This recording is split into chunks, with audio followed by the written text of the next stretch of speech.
kita sebagai warga negara tentunya berusaha semaksimal mungkin untuk berkontribusi positif, aktif dalam rangka memakmurkan kehidupan berbangsa, dan dengan itu kita tentu semangat berjuang untuk menyukseskan negeri ini menuju negeri yang berperadaban dan berkemajuan.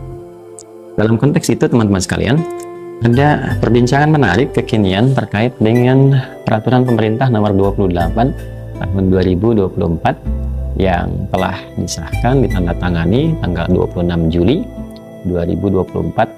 Tentunya belum lama ini, baru sebulan ke belakang, terkait dengan undang-undang tentang kesehatan yang tentunya saya membaca, sudah kami download dalam bentuk PDF-nya. Ini cukup luar biasa, cukup lumayan, kurang lebih ada 1172 pasal di dalamnya sampai dengan 484 halaman, dan juga ada poin-poin penjelas yang diantara bagian-bagian pasal-pasal itu ada yang mungkin sekarang menjadi perbincangan dan tidak sedikit menyoal itu sebagai kontroversi. Dalam konteks itulah kita ingin memberikan masukan, dan dalam masukan ini wajar saja bila di masyarakat ada pro dan kontra, yang setuju dengan yang tidak setuju, dan tentunya kesetujuan dan ketidaksetujuan ini tentu harus didasarkan pada argumentasi yang positif, yang membangun dan membawa nilai maslahat sesuai dengan tujuan berbangsa, bernegara, dan tentu menghasilkan keadilan sosial untuk seluruh masyarakat Indonesia. Langsung saja teman-teman sekalian, khususnya bagi teman-teman yang tidak terlalu concern atau juga tidak mengamati isu ini secara mendalam, walaupun hal ini kadang seringkali berdampak pada masalah serius ketika terjadi di lapangan. Sering kaget, sering bingung, kemudian mengatasi dampaknya tidak mudah. Ternyata dari dasar yang paling utama, kita kurang memberikan perhatian pada dasar peraturannya. Di titik inilah kemudian ada pasal 103 dari peraturan pemerintah nomor 28 tahun 2024 dari 1172 pasal. Kita fokus pada pasal 103. Di sini di halaman yang ke-47 ya, kita dapati khususnya 103 ini ada poin 1 sampai dengan poin 5 sebelum mengacu pada pasal 104, dan di bawahnya ada keterangan SK nomor 230547A. Ya, saya bacakan dulu secara singkat nomor 1, lalu saya akan highlight pada poin yang paling penting pada bagian berikutnya. Pasal 103 kemudian nomor 1, upaya kesehatan sistem reproduksi usia sekolah dan remaja sebagaimana dimaksud dalam pasal 101 ayat 1 huruf B. Paling sedikit berupa pemberian komunikasi, informasi, dan edukasi serta pelayanan kesehatan reproduksi. Nah, ini jadi saya ingin berikan satu gambaran sedikit bagi teman-teman yang belum menyimak tentang ini, bahwa ada program untuk pemberian komunikasi, informasi, dan edukasi, serta pelayanan kesehatan reproduksi yang menyasar pada 3 target utama. Di antara 3 target ini adalah kalangan anak sekolah dan remaja. Bahkan di pasal sebelumnya kita akan temukan anak-anak dalam usia prasekolah yang dituntun untuk mengetahui tentang bagian organ-organ bagian tubuhnya, khususnya organ-organ yang vital. Nah, dalam konteks ini di pasal 103 ada satu peraturan yang memberikan pedoman dalam konteks tentunya bernegara, berbangsa, bermasyarakat terkait dengan aspek kesehatan. Di sini ada konteks pemberian komunikasi, informasi, dan edukasi serta pelayanan kesehatan reproduksi yang objeknya adalah anak-anak usia sekolah dan remaja. Nah, pada konteks pelayanan kesehatan reproduksi ini kita akan temukan di poin yang keempat dari pasal 103.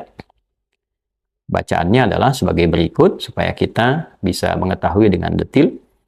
Poin 4, pelayanan kesehatan reproduksi sebagaimana dimaksud pada ayat 1 paling sedikit meliputi.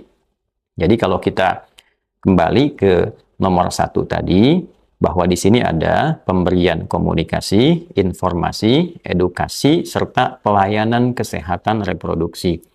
Nah, poin 2, 3, dan 4 terkait dengan pemberian komunikasi informasi, kemudian ada edukasi. Jadi pemberian komunikasi, informasi, dan edukasi. Di poin yang keempat ini terkait dengan pelayanan kesehatan reproduksi, turunannya sebagai berikut seperti tadi yang saya bacakan. Pelayanan kesehatan reproduksi, sebagaimana dimaksud pada ayat 1, paling sedikit meliputi A, ini poinnya teman-teman, deteksi dini penyakit atau screening, B, pengobatan, C, rehabilitasi, D, konseling, dan E, penyediaan alat kontrasepsi. Nah, di poin 4 bagian E ini barangkali yang menjadi concern kita. Mengapa dalam konteks pelayanan kesehatan reproduksi untuk anak sekolah dan remaja ada poin tentang penyediaan alat kontrasepsi? Dasar pemikirannya apa? Bagaimana kemudian peraturan pemerintah ini disusun dalam konteks melakukan kajian yang tentunya mendalam, bila kajian ini sekali lagi dilakukan sangat mendalam dan diintegrasikan dengan, karena ini terkait dengan sekolah, tentunya undang-undang pendidikan. Bagaimana undang-undang pendidikan itu dicita-citakan membentuk karakteristik anak didik sesuai dengan undang-undang dimaksud, yang diharapkan mampu membangun dan memakmurkan bangsa dan negara Indonesia. Khususnya kita ingin mencapai generasi emas bila ditarget sampai kini 2045. Ini korelasinya dengan penyediaan alat kontrasepsi bagaimana? Apakah memang di usia ini sudah dinilai dalam kajian yang mendalam bahwa anak-anak usia sekolah bahkan remaja ini sudah dinilai sebagai layak untuk melakukan hubungan seksual? Ini poin pertama, gitu kan? Atau memang ada kajian yang mendalam bahwa di lingkungan anak remaja pun sudah terjadi hubungan-hubungan seksual dalam konteks yang tentunya dalam hal ini bisa terlarang, ya. Maka ini musibah besar. Ya, musibah pertama, jika benar dasar hadirnya poin E pada nomor 4 pasal 103 dari peraturan pemerintah nomor 28 tahun 2024 ini adalah dasarnya karena adanya ditemukan misal hubungan-hubungan terlarang atau hubungan-hubungan seksual yang terjadi pada anak usia sekolah dan di tingkat remaja, maka ini musibah pertama bagi kehidupan berbangsa bernegara saat ini. Maka pertanyaan pertamanya, bagaimana di sini Kemendikbud khususnya sebagai kementerian yang bertugas untuk menata ya bagian tata kelola pendidikan, kebudayaan yang tentu harus merawat tingkat-tingkat bukan hanya intelektualitas para anak bangsa, calon pemimpin bangsa ini ke depan. Tapi seperti kita ketahui dalam Undang-Undang Pendidikan Nasional itu, khususnya di nomor 20 tahun 2003, di poin menimbang saja dari 5 poin A sampai dengan E, sejak poin B itu, dasar pertama yang ditargetkan oleh undang-undang kita adalah bagaimana membangun kekuatan spiritual, keimanan, ketakwaan, implementasinya akhlak mulia, baru mencerdaskan kehidupan bangsa. Kalau kita mau sedikit tajamkan lagi, Undang-Undang Dasar 1945 mengamanatkan pemerintah mengusahakan menyelenggarakan satu sistem pendidikan nasional yang meningkatkan keimanan dan ketakwaan pada Tuhan Yang Maha Esa serta akhlak mulia. Jadi sebelum mencerdaskan kehidupan bangsa itu ada standar iman, ada standar takwa, dan ini perwujudan dari Pancasila sila pertama, ketuhanan yang Maha Esa. Jadi bagaimana seorang makhluk bertuhan dari sejak dididik untuk meningkatkan nilai ketuhanannya itu, ya, kebertuhanannya kepada Tuhan yang Maha Esa dengan cara meningkatkan imannya, meningkatkan takwanya, dan di antara turunan iman dan takwa itu tidak bergaul secara bebas. Dalam bahasa yang lebih tegasnya tidak berzina. Ya bagaimana ini disediakan alat-alat kontrasepsi pada usia prasekolah, remaja yang secara tidak langsung memberikan fasilitas. Ini kan bermasalah. Secara logika kan ini tidak nyambung. Ya, kalau di sini sifatnya hanya perkenalan, ya kan?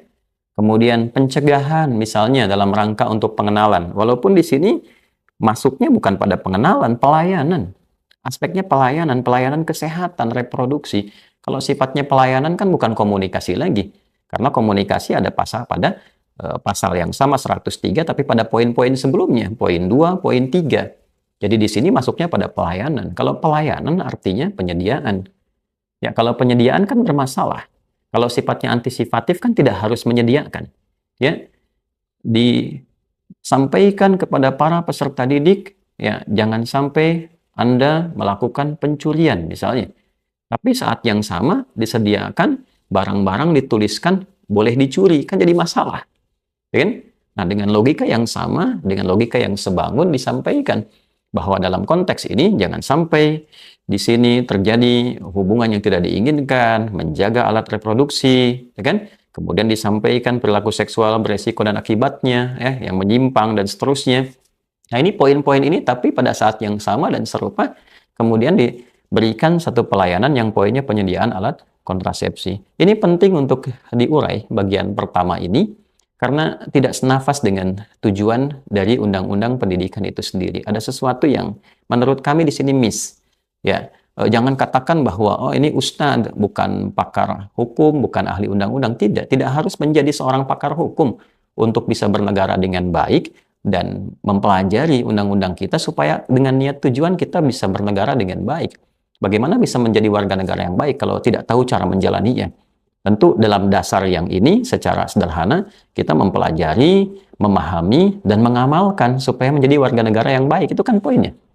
Ya, adapun pakar hukum dia bisa mengkonstruksikan, menjelaskan, menurunkan, lalu menjadi ahli.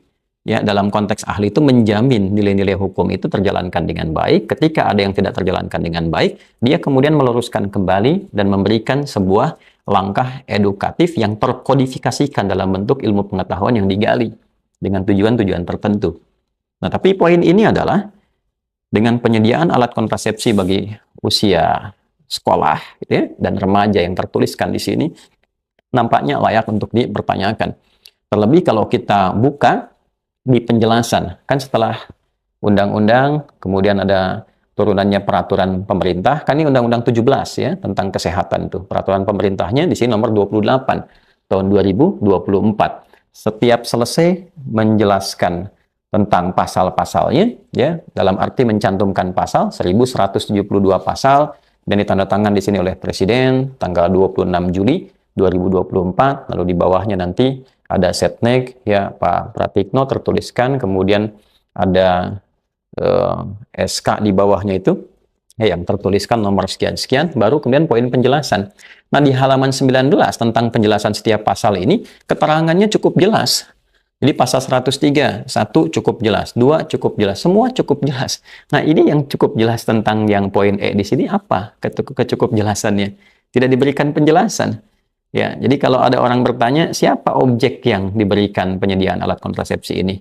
Diberikan di bawahnya penjelasannya cukup jelas. Nah, yang jelas itu apanya? Objeknya siapa, dalam keadaan apa, dalam konteks bagaimana, dan dalam kajian sinergitas dengan undang-undang lain dengan tujuan menghadirkan pendidikan, terutama di negeri yang kita cintai ini, terlihat adanya kontradiksi. Ya, satu sisi ingin meningkatkan iman dan takwa, sisi lain difasilitasi tentang satu benda yang melanggar ketentuan iman dan takwa. Dalam konteks anak usia seperti ini, kan di undang-undang pernikahan dibolehkannya usia berapa seseorang menikah sebagai warga negara? Masa anak usia sekolah, dan ini kan turunan dari pasal sebelumnya, prasekolah, sekolah, kemudian remaja, lalu setelah itu kan baru ke aspek menikah, ya kan? Ini kalau kita baca 3 objeknya seperti itu. Nah, ini kan anak-anak belum usia menikah, usia sekolah dengan remaja, kok sudah disediakan alat kontrasepsi?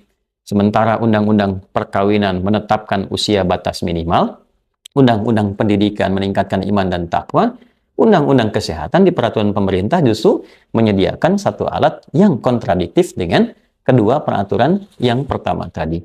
Nah, ini kan jadi persoalan. Nah, oleh karena itu, saya kira ini penting bagi kita untuk duduk kembali, untuk merenungkan. Mohon maaf, ini bangsa ini mau dibawa kemana gitu. Ya, generasi sekarang ini mau dibawa kemana? Kita berharap ada generasi emas 2045. Ini kan aturan sudah jelas, undang-undang sudah ada, turunannya sudah lengkap. Tinggal bagaimana mengimplementasikannya aja dalam kehidupan kita keseharian. Bila memang ada kasus terjadi, misal di lingkup usia dini, saat sekolah, saat remaja, terjadi kasus, pertanyaan besarnya bukan difasilitasi disediakan, tapi bagaimana itu dicegah? Kenapa terjadi demikian? Baiknya, Misal, oh karena beredar video-video pornografi yang menyebar dan mudah diakses sehingga terjadi tindakan-tindakan penyimpangan. Maka dikoordinasikan dengan Kominfo supaya itu semua ditutup, ya kan? Kemudian ada pendidikan, ada pendampingan di sekolah, ada penguatan di keluarga. Nah, ini poin pentingnya, disinergikan dengan turunan-turunan lainnya. Nah, ini problem terbesarnya adalah seringkali kita mengatakan bahwa NKRI, Garuda di dadaku, kan? Kita kan punya nilai, punya aturan. Mengapa kemudian aturan negara lain dengan kebudayaan orang lain harus dipaksakan untuk dibawa ke dalam konteks kehidupan berbangsa, bernegara di negeri Indonesia yang kita cintai ini? Di Barat, biarkan dengan kebarat-baratannya. Budaya yang ada di Arab tidak harus selalu sama dengan budaya yang ada di Indonesia. Justru kita bikin aturan, undang-undang, karena telah melihat karakteristik masyarakat kita ini seperti ini, yang cocok demikian. Adapun nilai keagamaan, value-nya kemudian dilekatkan untuk membimbing kehidupan berbangsa, bernegara. Dan tidak mungkin bertentangan dengan nilai-nilai kebangsaan, kenegaraan. Karena saat membentuk semua aturan itu, para agamawan, ya, para cendekiawan, semua bersatu, duduk bersama. Jadi ada kesepakatan yang telah dibangun. Nah, oleh karena itu, orang tua kita dahulu tentunya sudah melihat karakteristik, merumuskan itu semua. Bila memang di Barat ada problem seperti ini, ya tidak harus dibawa ke dalam ranah kehidupan kita, lalu difasilitasi, dan turunan-turunan lainnya. Saya agak miris kemudian melihat buku-buku yang diajarkan pada anak sekolah saja di tingkat yang sangat dini, tingkat SD misalnya. Sekarang coba dicek kembali. Apakah kurikulum anak-anak ini telah diriset sesuai dengan keadaan usianya? Bagaimana mereka bergaul dengan karakternya, bermain, berkeseharian. Mau dibentuk apa anak-anak ini? Coba dicek. Buku-buku yang mereka bawa, berangkat jam berapa, pulang jam berapa, apa yang mereka pelajari. Apakah sesuai dengan kebutuhan mereka berdasarkan tingkat usianya? Atau jangan-jangan hanya diberikan beban-beban tertentu, capaiannya juara ini dan itu, tapi juara yang diharapkan ini tidak memberikan pendampingan mereka untuk menjadi juara menjalani hidup mereka sesuai dengan usia mereka. Ini poin besar. Nah, saya pernah cek buku-buku di anak kelas 4 SD saja, itu sudah diajarkan dengan gambar dan turunannya tentang reproduksi. Jadi memang anak-anak ini dipacu lebih cepat dari masa-masa usianya. Di kita ingat tidak ada pergaulan bebas. Di Eropa mungkin terlihat pergaulan bebas nampak dalam keseharian, pergaulan yang tidak ada kontrol. Di kita itu nilai ketimuran masih tinggi. Lalu diberikan buku-buku itu, nah anak-anak kan melejit pemikirannya, imajinasinya, macam-macamnya dan sebagainya jadi persoalan. Dalam saat yang bersamaan mereka mengakses konten-konten di YouTube, handphone masuk ke kantong mereka, maka merubah karakter mereka, tindakan mereka, lihat cara bicaranya. Ya, geser 10 tahun ke belakang, bagaimana anak-anak dulu dengan anak-anak sekarang? Dalam berperilaku, bertutur, bersikap, sesuai nggak dengan harapan undang-undang kita? Bahkan di undang-undang pendidikan itu sendiri. Nah, sekarang problemnya muncul lagi, hal demikian seperti dituliskan dalam pasal 103 di Undang-Undang nomor 17 turunan dari PP nomor 28 tahun 2024. Tentu ini adalah poin untuk saling kita bersinergi. Ya, tidak boleh juga diniatkan untuk menjatuhkan, menjelekkan atau menyoal pihak tertentu, tidak. Tapi ini dalam rangka kita berkontribusi positif, memikirkan bagaimana negara ini nanti akan diisi dan dibangun oleh generasi emas ke depan. Kita yang hadir sekarang tentu akan saling menggantikan. Pemimpin yang sekarang akan digantikan dengan pemimpin berikutnya. Pemimpin berikutnya di masa depan akan lahir lagi yang kemudian. Maka tugas kita menyiapkan generasi terbaik untuk mengisi kehidupan berbangsa dan bernegara. Kalau semua hanya memikirkan tentang keadaan dirinya, membangun dan mengupdate status sosialnya saja tanpa peduli dengan generasi sekarang, yang penting bisa keren, menjawab kebutuhan dunia, tapi tidak melihat kebutuhan di lokal kita, maka ini menjadi masalah yang sangat serius dan bom waktu yang ketika meledak, itu ledakannya akan banyak merusak dan damage-nya akan menghasilkan goncangan yang sangat tinggi. Oleh karena itu, mari kita semua merenung kembali untuk bersama-sama setidaknya menjelang kemerdekaan ini meresapi dan mendalami pengorbanan para pejuang kita yang telah mengorbankan darah, keringat, air mata, dan segala hal yang mampu dipertaruhkan demi kita merasakan hidup yang nyaman sampai detik ini.